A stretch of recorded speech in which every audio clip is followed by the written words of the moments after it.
Çenemde tuhaf bir ağrı oluşuyor. Sırtımda, omuzumda hiç olmayan ağrılarım var. Bunları önemsemiyorsunuz. Aslında bunlar sinyal. İşte o birden tansiyonu düşürür. Bir de üstüne sıkıntın varsa kalp krizi geçirebilirsin. Sabah siz uyandığınız zaman sadece sigara, sadece kahve içerseniz kalp krizi geçirebilirsiniz. Beyin sana sinyal çakıyor. Kolun uyuştu, ya gece üstüne yattım diyor. Halbuki sana sağa sinyal verdi. Bak sinyal yanıyor, dörtleri yaktı beyin. 4 saat oturmak bir paket tütüne eşdeğer.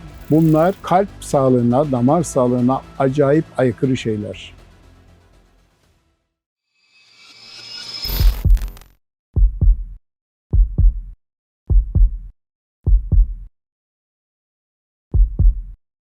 Merhaba hocam, hoş geldiniz. Hoş bulduk, merhabalar. Hocam, kalp krizlerinin büyük kısmı neden hastanede değil de evde başlıyor? Bu çok güzel bir soru. Çünkü hakikaten hasta ayağıyla gidip hastanede ben kalp krizi geçiririm demiyor. Hep 112'yi çağırıyoruz. Aman 112 gel sabah bak bizim herif kalktı göğsü ağrıdı. Sebebi şu. Sabahleyin uyanır uyanmaz birden ayağa kalkıyoruz. Halbuki özellikle risk grubunda olan, genç yaşta değil ama ileri yaşta olan, risk grubunda olan insanların önce yatağın kenarında bir 2 dakika oturup bir 2 öksürüp sonra yürümesi lazım. 2. Tuvalete giderler. Tuvalette anlamsız, hele bir de kabızsa ıkınırlar. Ikınır da ıkınır. İşte o birden tansiyonu düşürür. Bir de üstüne sıkıntın varsa kalp krizi geçirebilirsin. 3. Gece hiç su içmemiş, sabah uyanır uyanmaz da su içmemiş, susuz kalmış insanlar. Bunlar da kalp krizi geçirebilir. Başka? Düzenli, deliksiz 8 saat uyumamış. 2 saatte bir uyanmış. Kötü uyumuş. Dinlenememiş insanlar maalesef kalp krizi geçirebilir. Peki hocam, niye sabah saatlerinde daha çok kalp krizi? Bunu hep anlatıyorum, bir daha anlatayım. Çünkü sabah siz uyandığınız zaman sadece sigara, sadece kahve içerseniz kalp krizi geçirebilirsiniz. Bunları lütfen yapmayın. Tam da ben de sabah kalkınca yaptığımız en büyük hataları soracaktım hocam. Kalp için sizce en büyük hatalar neler? Şimdi normalde bu anlattıklarımın hepsi kalp için yapılan hatalar. Ani ayağa kalkmak, güne sigara ve kafeinle başlamak, gece boyunca su içmemek ya da sabah uyandığınızda susuz kalmanız, deliksiz uyumamanız ve tuvalette çok fazla miktarda ıkınmanız. İşte bunların sebebi, bunları yapmayın. Kalbimiz bazen çığlık atıyor, bizden yardım istiyor. Bunu neden çoğu zaman duyamıyoruz? Çünkü vücudumuzu tanımıyoruz. Vücudumuzu tanımamız lazım. Vücudumuz aynı araba gibidir. Arabanın motorunda sorun oldu mu sinyal verir. Işık yanar. Gaza basarsın tekler. Araba gitmez. Basarsın araba bir türlü gitmez. Aynı arabanın beyni gibi düşünün. Vücudumuzu tanımamız lazım. Hocam son zamanlarda çabuk yoruldum. Son zamanlarda koşarak çıktığım merdivenleri artık koşarak çıkamıyorum. Dinlene çıkıyorum. Hocam son zamanlarda tuhaf, müphem bir baskı hissi var üstümde. Anlamıyorum, tanımıyorum ama koluma vuran ağrı ama yayılıyor. Çenemde tuhaf bir ağrı oluşuyor. Sırtımda, omuzumda hiç olmayan ağrılarım var. Bunları önemsemiyorsunuz. Aslında bunlar sinyal. Hocam bir haftadır acayip soğuk terliyorum. Bu bir sinyal. Hıçkırıyorum. Bu bir sinyal.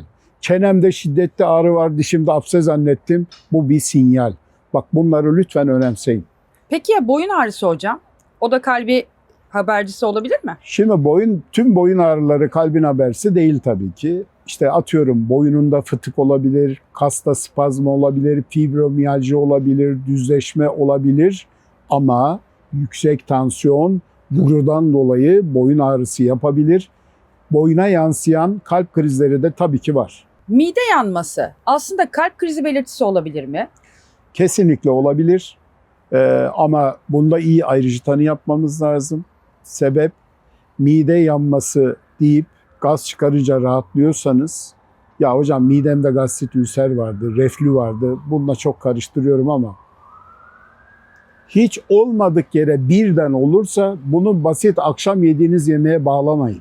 Risk faktörleriniz varsa, sigara içiyorsanız, alkol alıyorsanız, hareketsiz yaşıyorsanız, kötü besleniyorsanız, uykusuzsanız, stresle dolu bir hayatınız var ve genetikte kalp krizleri varsa bir kalp muayenesi öneriyorum. Peki yıllarca sağlıklı yaşamak için her gün yapmamız gereken tek bir şey sorsak? Yürüyüş. Yani insanoğlunun doğduğundan itibaren, işte 1 yaşından itibaren yaptığı şey yürüyüş. Yürüyüş bizim için çok önemli, en önemli hareket. Peki genlerimize bile etki edebilir mi hocam? Şöyle etkileyebilir. Hocam benim genlerim, yani benim ailemde çok erken yaşta kalp krizleri var ve ani ölümler var.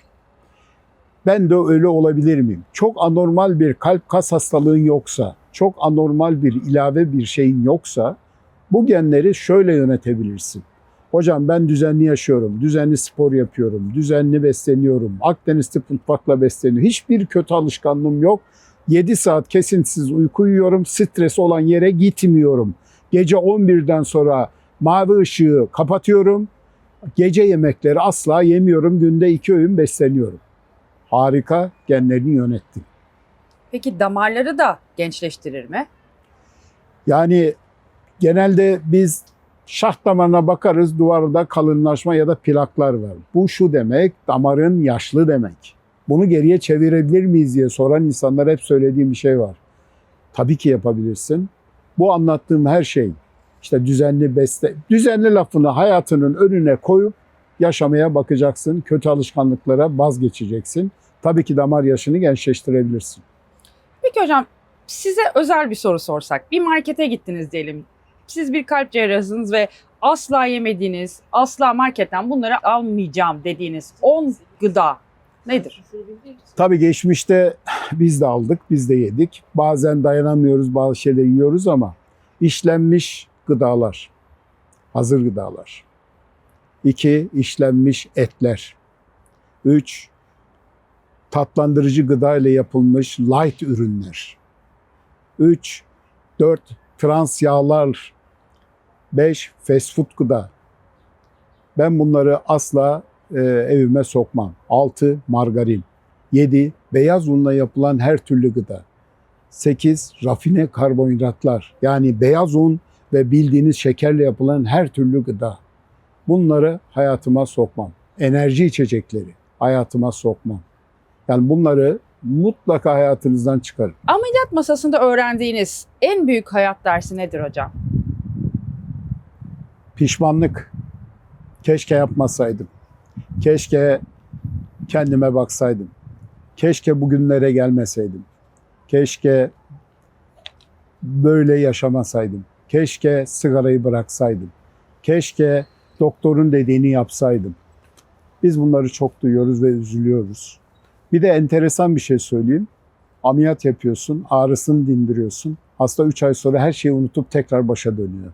İnsanoğlu balık hafızalı, her şeyi anında unutuyor. Buradan söyleyeyim. Biz doktorlar ameliyat yaparak ızdırabınızı dindirir ve sizi kurtarırız.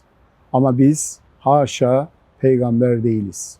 Kendinize dikkat etmezseniz dünyanın en iyi ameliyatı, en iyi tekniği bile sizi koruyamaz. Hastalarınızdan etkilendiğiniz son sözler var mı? Hocam daha önce gelseydim. Hocam daha önce doktora gitseydim. Hocam keşke check-up'ları düzenli yaptırsaydım. Hocam bana bir şey olmaz demiştim ama bak şimdi ayağım takıldı, yere düştüm, ne hale geldim. Bunları çok duyuyoruz. Bunlar bizi gerçekten üzüyor. Bazen ölüm döşeğinde bile insanlar ah keşke de diyorlar. Ne olur ah keşke demeyin. Hocam 50 yaşından sonra vücudumuzun çökmeye başladığını gösteren göstergeler, işaretler nelerdir?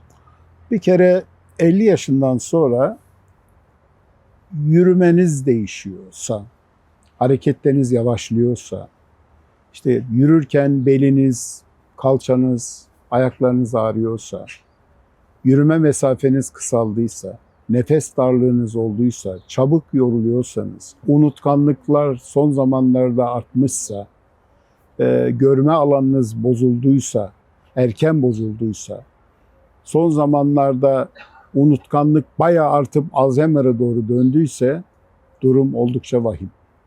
Peki çabuk yorulmak hocam. Bunun yaşı bile yok aslında. Bazen banyoda bile insan bu saçını yıkarken yorulabiliyor. Nedendir hocam? Şimdi çabuk yorulmanın pek çok sebebi var. Önce metabolik sebepleri ekarte etmemiz lazım. Kan biyokimyanızda eksik olan şeyler varsa onu düzeltmemiz lazım. Hocam demirim düşük. Hocam kansızlığım var. Hocam tiroid hormonlarımla ilgili sıkıntılarım var. Hocam vitaminlerimle ilgili sıkıntılarım var. Bunlar normal. Hocam son zamanlarda hakikaten yürüyemiyorum. Romatizmal kapak hastası olabilirsin. Genç yaşta olduğun için söylüyorum. Hocam 10 yaşında çocuğumda çabuk yorulma var. Doğumsal kalp anomalisi olabilir. Ya da hocam 40-45-50 yaşından sonra hakikaten ciddi nefes darlığı oluyor. Aritmin olabilir. Kalpte ritim sorunu olabilir. Kalp yetmezliğin, böbrek yetmezliğin olabilir. Ya da akciğer hastalığının, astımın olabilir. Akciğer yetmezliğin olabilir. Kronik bronşitin olabilir. Bunların hepsini tecrübeli, aksaçlı bir hekimin değerlendirmesi lazım. Damarlar için şeker mi yağ mı desek hocam? Hangisi daha tehlikeli? Tabii ki şeker. Çünkü şeker sadece damarları yakmıyor. Kronik inflamasyonun en önemli sebeplerinden bir tanesi. Yağ aslında enerji kaynağı. Onu kararında yersen herhangi bir sıkıntı yok. Ama şeker abartılı bir şekilde yersen ve insülin direncin varsa bütün her yerine etkileyebilir, seni yakar. Kalp cerrahlarının kendi ailelerine yasakladığı şeyler nelerdir? Yani bu aslında baktığınız zaman hastalarımıza yasakladığımız şeyleri sevdiğimiz insanlara da yasaklıyoruz. Her türlü tütünlü mamul, alkol, aykos, elektronik sigara, nargile, hazır gıdaların hepsi, işlenmiş gıdalar, tatlandırıcıyla yapılan gıdalar, enerji içecekleri, fast food gıdalar, gece yemekleri, gece 11'den sonra yenen ağır yemekler. Biz bunların hepsini yasaklıyoruz. Gazlı içecekler, kolalı içecekler, bunların hepsi vücudumuza gerçekten zararlı. Yatmadan kaç saat önce yemeğe dur demeliyiz? Vallahi akşam yemeği kaçta yiyorsun bilmiyorum ama ortalama Türk insanı 6'da falan yemek yiyor. Bir saat daha sana tolerans geçeyim. İşte çayın yanında çiğ kuru yemiş, bir tane de meyveni ye. Ondan sonra en geç 8'de yemeği bırak. Az önce sigara dediniz, elektronik sigaralar dediniz. Tabii ki bunlar çok zararlı ama bir de psikolojik boyutu var kalbe zarar veren etkenler arasında. Yalnızlık. Sizce damarları sigara kadar bozuyor mu? Kesinlikle bozuyor. Bununla ilgili bir sürü bilimsel yayın var. Sosyal yalnızlık ya da tek başına yaşamanın kalp krizi arttırdığı gösterilmiş. Yani tansiyon dengesizliği yaptığı gösterilmiş. Çünkü tek başına yaşayan insanlar mutluluk hormonundan hep uzak kalıyor vücutları. Bak bu kadar önemli. Mesela oksitosin denen bir hormon var. Bu sevdiğin bir çocuğuna ya da sevdiğin bir yakından sarılınca, onun elini tutunca birden pik yapıyor ve senin vücudunu o kadar gençleştiriyor ki. Yalnız yaşayan insanlar maalesef hep sempatik sinir sistemi ön planda, vücutları yoruluyor. Peki sizin deneyimlerinizden de faydalanmak isteriz bu konuda. Teknoloji çağındayız, özellikle pandemi sonrası evlere kapandık ve gençlerde maalesef kronik bir problem bu bahsettiğimiz konu. Ne önerirsiniz hocam gençlere yalnızlık konusunda? Sosyalleşmeleri lazım. Bu sosyalleşme sadece sosyal medya ile olmuyor. Sosyal medyayı bu yönde kullanmaları lazım. Çok yeni arkadaşlıklar, gruplar ve hobi edinmeleri lazım. Yani biz gençliğimizde kızları pul koleksiyonumuzla kandırıyorduk. O pul koleksiyonu şakası bir yana, o pul koleksiyonunu biriktirmek için sağa sola giderdik. Bir heyecan duyardık. Bir arkadaşım bize hocam işte Yusuf sana pul koleksiyonuna bir tane örnek vereyim derdi. Heyecanla giderdik. Ya da takım sporları çok oynardık. Takım sporları çok önemli. Yani ben gençlere özellikle söyleyeyim. Bizim gençlerimiz spor yapmıyor. Çok büyük eksik. Takım sporlarına lütfen gitsinler. Ya da yeteneği varsa koroya gitsinler. Sosyalleşsinler. Peki mutluluk ömrü uzatıyor diyebilir miyiz o zaman tüm bunlardan yola çıkarak? Ya mutluluk vücudun cilası. Yani mutlu olan insanlar gerçekten stresten uzak duruyorlarsa, kötü alışkanlıkları yoksa, genelde mutlu olan insanlar çocuğu için, bir sevdiği için, yani tek başına yaşamıyor ve onun sorumlulukları var. Onunla mutlu olan insanları hep mutlu kılabilmek için sağlıklı yaşıyorlar. Peki hocam, kalbimiz ölmeden önce bize hangi işaretleri verir? Kalp en gariban organ. Çünkü sessizce günde 100.000 kere atar. Sen hiç anlamazsın bile. Ya kalbin var mı yok mu şu anda bilmiyorsun bile. Kalbim atıyor dersin ama o gariban kendi kendini uyarıp çalışır. Çalışır, çalışır. Bir gün gelir, yorulmaya başlar.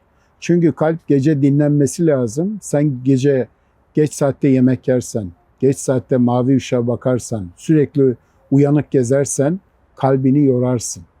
Sen arada kalbini tatile çıkarman lazım. Kalp sinyali nasıl verir? Teklemeye başlar. Bir kere yürüyemezsin. Nefes alamazsın. Terlersin. Ve kalp hışkırır.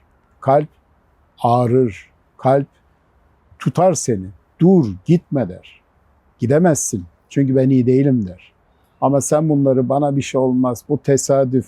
Akşam yel vurdu, rüzgardı, pencere açıktı. Kesin ondan oldu deyip önemsemezsen kalp seni bir gün önemsetir. Peki bu bahsettiğiniz belirtiler haftalar önce mi gelir? Genelde kalp krizleri kişiye göre değişir. Hani bazı insanlarda haftalar hatta bir ay önceden tepki veren insanlar da var. Mesela adamcağız daha önce hiç olmadığı kadar her yerinden gaz çıkarmaya başlar. Bu bir belirti aslında. Vücut tepki veriyor. Ya da bulantıları oluyor arada, kusmaları oluyor, önemsemiyor. Bir hafta önceden soğuk soğuk anlamsız terlemeler oluyor.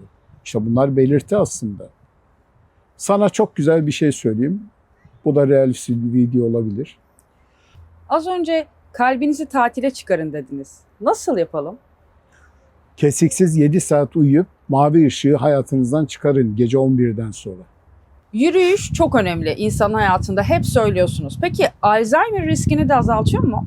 Kesinlikle azaltıyor. Çünkü doğada yürüyüş gerek mutluluk hormonu, endorfinin artması ve beyinde dopamin sekresyonunun artmasını sağlar. Dopamin, işte serotonin ve faydalı bir sürü fırtına olur beyninde. Çünkü yürüyünce sen nitrik oksit denen bir gaz salınıyor damardan. Bu nitrik oksit gazı vücuttaki kronik inflamasyonu söndürür.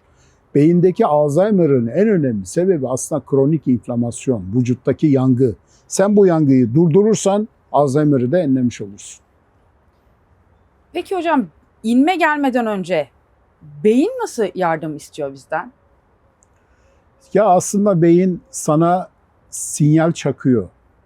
İşte kol uyuştu, ya gece üstüne yattım diyor. Halbuki sana sağa sinyal verdi. Bak sinyal yanıyor, dörtleri yaktı beyin. Ben seni çift görüyorum. Beyin diyor ki bak kardeşim görme alanında sıkıntı var. Bak uyarıyorum seni. Birden gözüme bir perde indi. Ya aslında benim kataraktım da var. Bugünlerde herhalde kataraktım azdı. Gözünü okşar ve düzelir. Düzelince beynin verdiği o aslında uyarıyı önemsemiyoruz. Dolayısıyla beyin aslında sinyal veriyor.